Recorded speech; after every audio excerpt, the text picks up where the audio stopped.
ہربھجن سنگھ په صحیح مانو کې پاکستان سره په میډیا باندې دشمنی شروع کړې ده. خیر په دې کیس کې دا کوم کیس چې تاسو سره په دې ویډیو کې زه بیانوم دې کې د هربھجن سنگھ څه غلطي نشته. دې کې ټوله غلطي د پاکستان صحافي ده چې د هربھجن سنگھ لا یو ټویټ کړی دی چې په هغې باندې هربھجن سنگھ یو داسې کرارہ جواب ورکړی دی.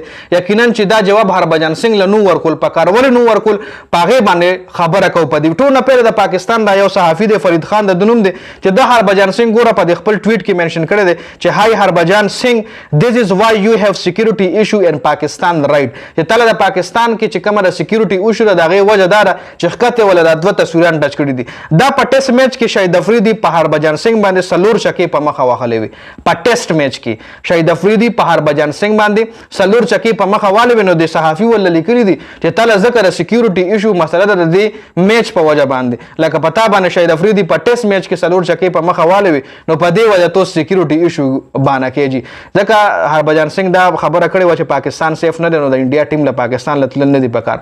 خو بل طرف له هربھجن سنگھ چې کوم دی رامي هم د چا نه کم نه دی جي. هربھجن سنگھ تربنیټر دغه د آی ډي چې کوم دغه دی بالکل ویریفاید آی ډي ده نو هغه ورپسې ټویټ کړی دی. هغه ورپسې ټویټ دا کړی چې هغه ولې د سریلانکا هغه کیس را مخې کړی په 2009 کې د سریلانکا په ټیم باندې په پاکستان کې اٹیک شو چې کې د سریلانکا کھلاڑیان هم زخمی شو چې بیا پاکستان نه د انټرنیشنل کرکټ کټوتی شو او انټرنیشنل کرکټ پاکستان کې بیخي بند شو. بیا 2016-17 کې انټرنیشنل کرکټ پاکستان ته واپس شو. نو هربھجن سنگھ ول په خپل ټویټ کې را یاد کړی چې not for this هغه 4 شکی ول یاد کړی چې نه د هغې په وجه نه کرکټ میں جیت ہار لگی رہتی ہے. I will tell you the real problem is this. Check the photo now get the F fucking out of here something like that. دای ولی F کا مطلب سمجھ آ گیا ہوگا. لکه دا وګوره لکه هغه هم ولا آرامي داسې جواب ورکړی چې پاکستان یې ټارګېټ کړی دی.